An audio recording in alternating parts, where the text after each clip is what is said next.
Assalamualaikum warahmatullahi wabarakatuh.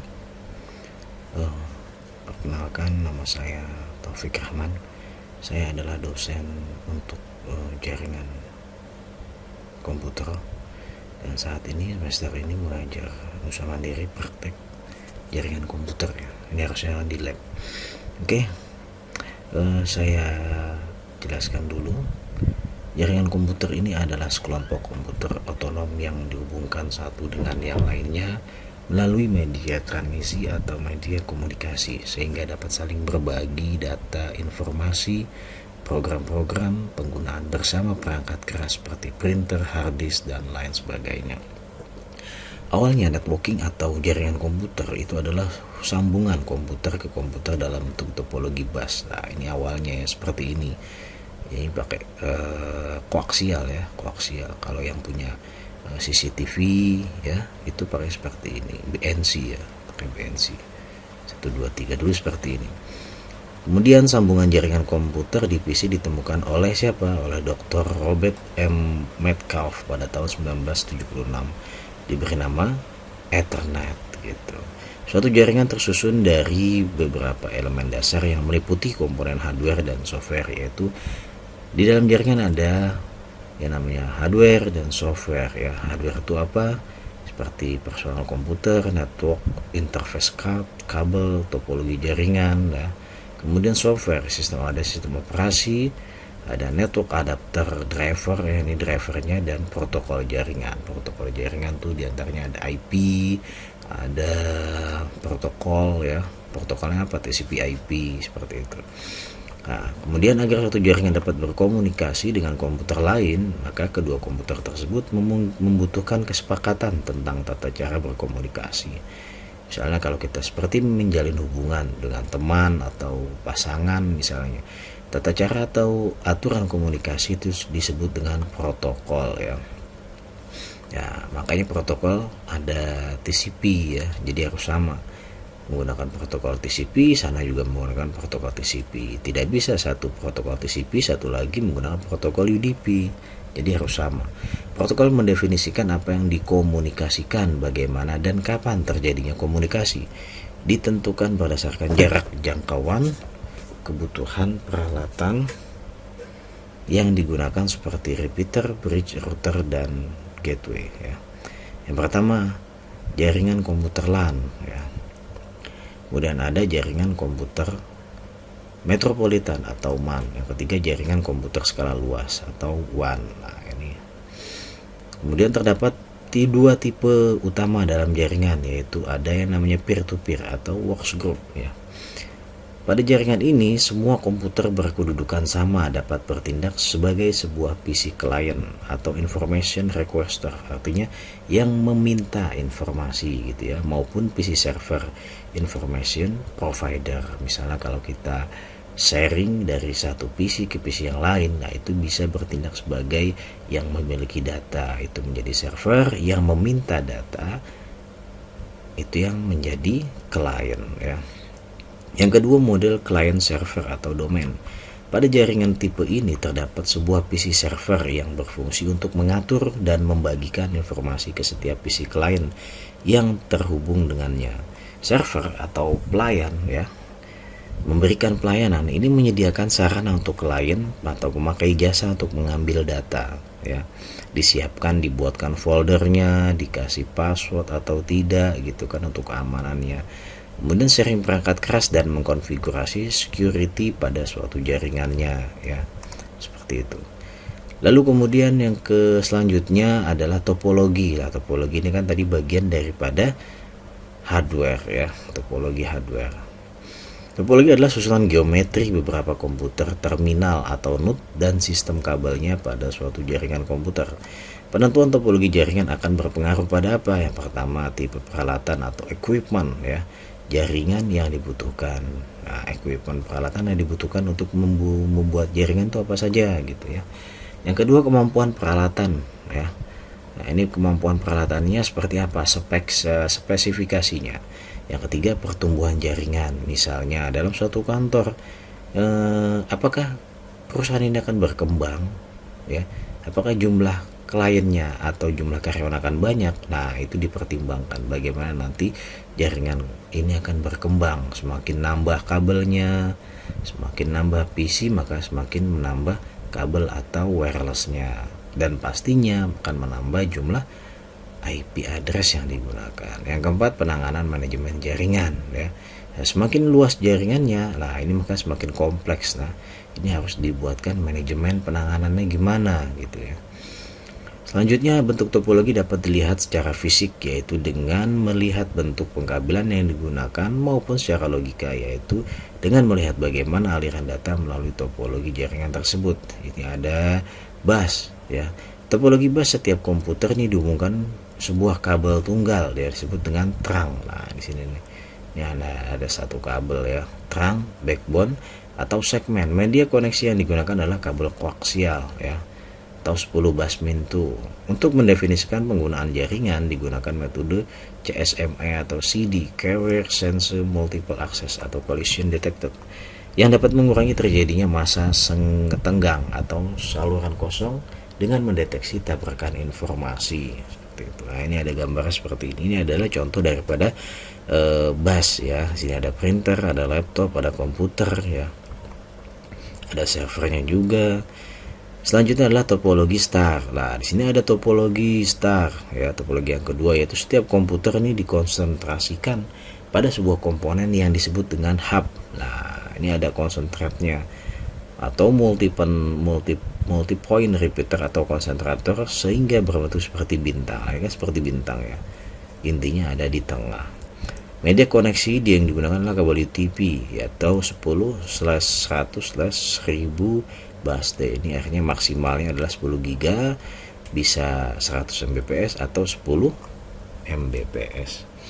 Selanjutnya yang ketiga adalah topologi ring. Pada topologi ring, setiap komputer ini dihubungkan dengan sebuah kabel tunggal sehingga membentuk lingkaran yang tanpa memiliki ujung kabel. Nah, topologi ini mirip seperti topologi bus, dan setiap komputer akan mempengaruhi sinyal data. Media koneksi yang digunakan adalah kabel UTP Cat6 atau token ring ya, Cat6.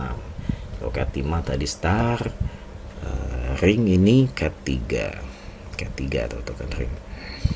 Selanjutnya adalah IP address. Nah, di sini IP address setelah tadi hardware, sekarang software. IP address merupakan alamat dari sebuah komputer yang dibentuk oleh sekumpulan bilangan biner sepanjang 32 bit yang dibagi atas 4 bagian. Setiap bagian perpanjangan terdiri dari 8 buah bit. IP address merupakan sebuah identitas dan dari host pada jaringan komputer. IP address yang digunakan untuk keperluan LAN atau internet disebut IP address lokal ya.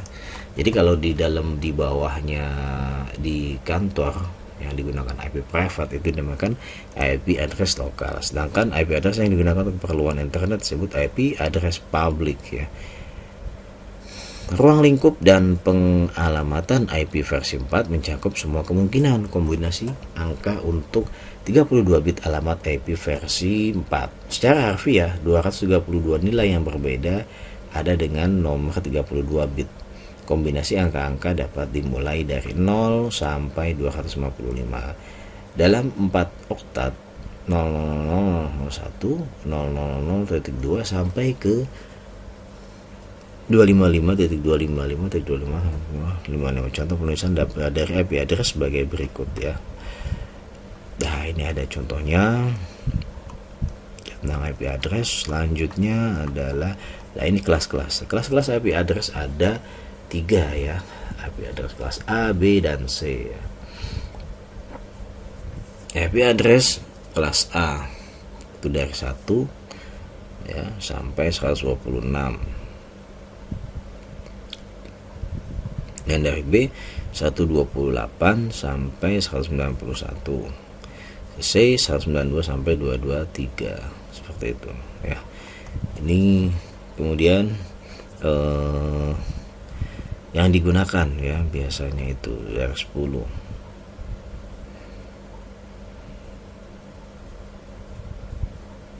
Nah, ini hostnya, ini yang di depan yang dipakai ya. Kemudian kelas A di sini ada 10 sampai 10.255, 255, B 172.16 ya.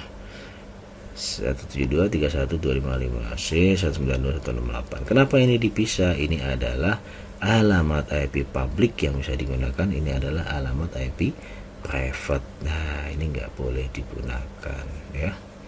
Ini nggak boleh digunakan. Nah, ini boleh digunakan ya. Yang tidak boleh itu yang ini. Ini IP publik, ini IP private ya.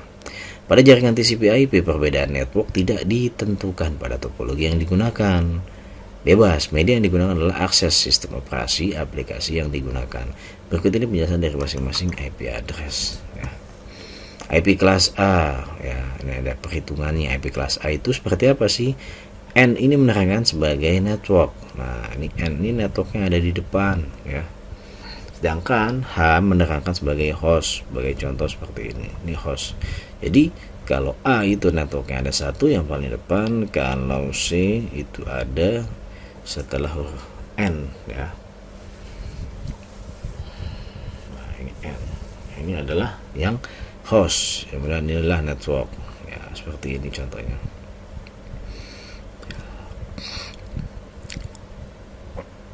Nah, 10 sebagai network, 11, 12.1 host yang dapat digunakan pada kelas A.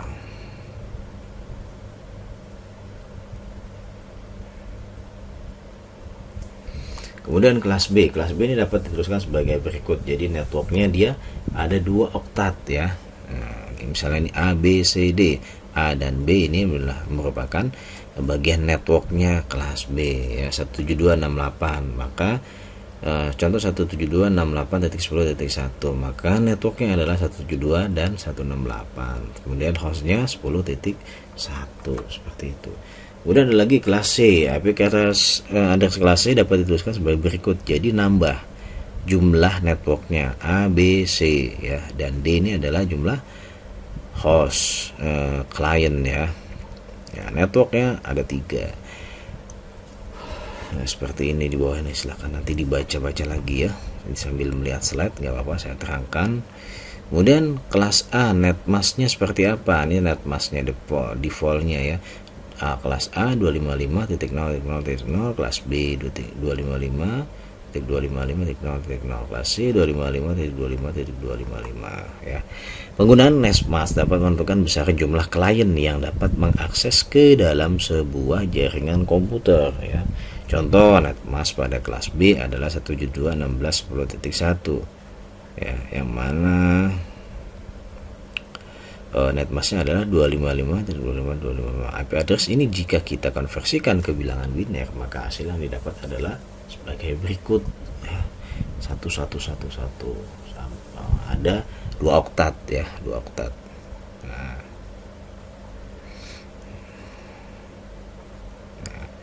di sini perhatikan ini adalah kelas B ya. Kelas B tadi oktatnya ada berapa? Yang merupakan network ada 2, oktat A dan oktat B. Sedangkan host adalah ada 2 juga, C dan D ini. Ini adalah host. Jadi dapat dihitung jumlah host dapat terkoneksi adalah 202 pangkat N. 2 pangkat N di sini ada 8, 2 pangkat 8 ya. Itu berapa? Yaitu 216 dikurangi 2. Jadi total host adalah 65.524 gitu. Sebuah kabel jaringan, kita bayangkan ya, sebuah kabel jaringan atau sebuah topologi jaringan yang dapat menampung sampai 65.524 klien. Untuk mengatasi masalah tersebut, kita dapat memecahnya menjadi sebuah network yang lebih kecil. Itu kan tadi itu kan kebanyakan, nggak mungkin kita harus pakai sebesar ini. Sementara di kantor itu ya cuman paling ada misalnya ya 20-30 gitu. Network yang lebih kecil ini disebut dengan subnet. Nah, subnet work atau subnet mask ya, atau subnetting itu fungsinya adalah untuk memperbesar dan memperkecil pengalamatan jaringan ya. Misalnya untuk kantor yang hanya sedikit orangnya, yaitu diperkecil aja jumlahnya dengan memainkan subnet. Tapi kalau besar ya tinggal diperbesar lagi IP range, IP addressnya seperti itu. Ini contoh IP subnetting. Balik lagi ke modulnya ya, modul Jarcom ini. Di sini ada IP address 192.168.0.0/24. NatMasnya 255 25 prefixnya /24. Ini diperhatikan sama ya. IP networknya berapa? Ini kelas apa? Kelas C ya. Berarti networknya adalah 192.8.0.0. Fish hostnya adalah 192.0.1. Last hostnya 192.168.0/254. Broadcastnya detik 255. Jadi dengan menggunakan /24 jumlah host yang dapat terkoneksi sebanyak 254. Nah ya, seperti itu. Yang kedua, IP address 192.168.0.0/25. NetMasknya, nah ini diketahui 128. Dari mana? Tadi perhitungan seperti di atas ya. Prefix adalah /25 ya. Maka jumlah hostnya yang bisa digunakan ini ada 127 klien ya. Nah, ini salah ya. Ini bukan /24 tapi /25 ya, 127 klien. Nah, subnetting metode atau 12 ampere membuat net ID. Metode yang digunakan untuk mengorbankan bit host ya, karena versi 4 pengalamatan sangat terbatas. Dengan makin banyaknya user jaringan, maka dibuat metode ya subnetting ya. Kegunaan subnetting adalah untuk menentukan batas network ID dalam suatu subnet. Yang kedua, memperbanyak jumlah network LAN. Yang ketiga, mengurangi jumlah host dalam satu network. Tujuannya adalah tidak kalah penting mengurangi tingkat kongesti atau tabrakan ya, tabrakan lalu lintas data dalam suatu network. Nah, misalnya dalam satu kantor kompleks, di situ ada beberapa bagian, ada 5 bagian ya. Jadi jangan dicampurkan jaringannya, tapi harus dipisah ya. Misalnya bagian keuangan dengan administrasi, dengan teknisi, dengan manajemen, dengan keuangan. Nah, itu dipisah-pisah. Ya, pisahnya bagaimana? Ya bisa dibuatkan, terutama adalah subnetting ya, dirubah dan dihitung sesuai dengan user yang ada pada bagian itu, disesuaikan. Menghitung subnetting, untuk menghitung subnetting harusnya adalah 2 dikali n min 2. N adalah jumlah bit yang diselubungkan atau yang dikorbankan. Rumus untuk menghitung jumlah host per subnet 2n min 2. N adalah jumlah bit yang masih tersisa untuk host ID. Nah, ini untuk contohnya seperti ini ya. Nah, jumlah yang angka 1 ini ada berapa? 9, 10. Nah, ini dikorbankan 1 ya. 25 bit. Ini 8 tambah 8, 16, 17, 18, 19, 20, 21, 22, 23, 24, 25. Berarti 25 inilah yang akan dipakai dihitung ya. Nah, ini 255. Kalau lengkap semua 255 ya. Nah, ini yang ujung. Ini kan 128. Dari mana? Dari hitungnya dari sebelah kanan. 1 2 4 8 16 32, kemudian 64, dan terakhir adalah 254 ya, 128. Nah, ini 128 yang dipakai gitu. Soalnya cuma 125 ya. Jumlah net ID adalah 2 dikali n min 2. Jadi 217 ya. Ini n-nya berapa? N-nya ada 25 ya. 2 pangkat n dikurangi 2. Ini sekian. Jumlahnya adalah 131.070 juta. 131.70 ya, net ID baru. N misalnya N 17 kali N. Jumlah host per subnetnya ada berapa? Lah 2 pangkat N dikurangi 2. 2 pangkat N. N-nya adalah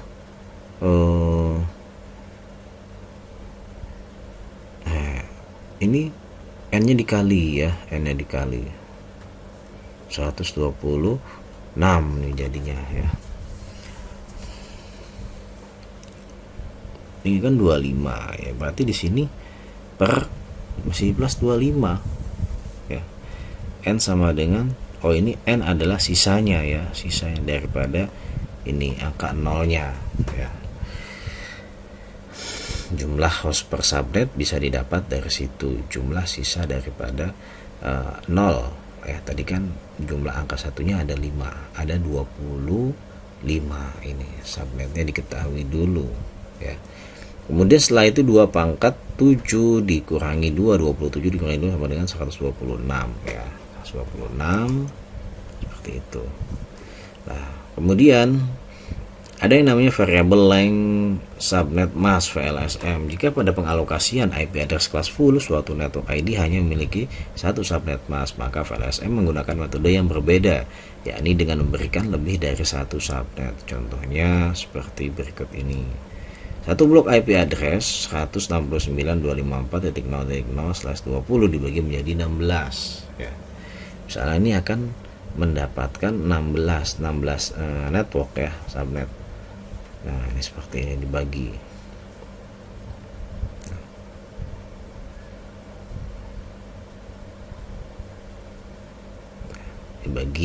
nanti akan ketahuan di sini per 16 ya. 0.0/20 dan 16 ini kelipatan 16 32 64 240. Subnet masknya berarti 240 ya, 255.255.240 ya, yang terakhirnya ya. Kemudian berikut subnet 2 akan dipecah menjadi 16 subnet lagi yang lebih kecil gitu.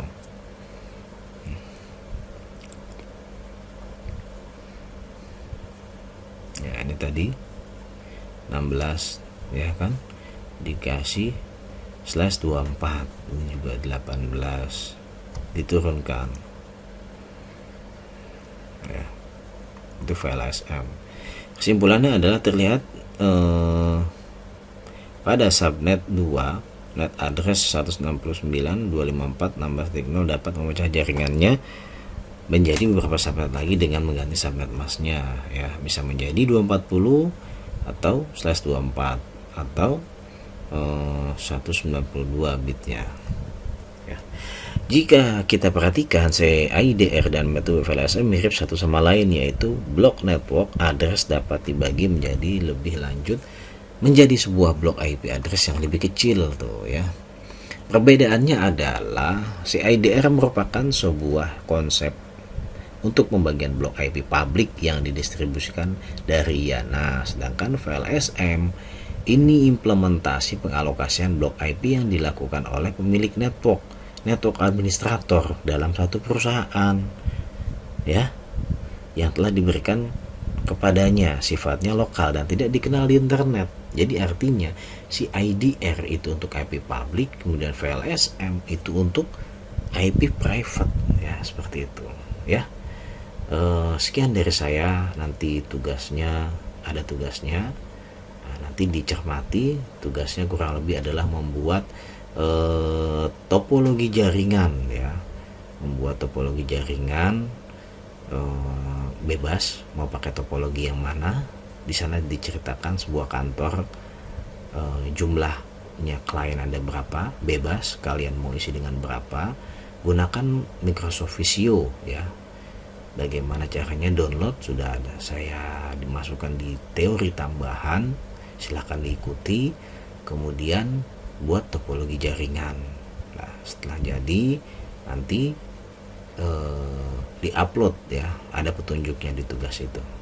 Sekian dari saya. Assalamualaikum warahmatullahi wabarakatuh.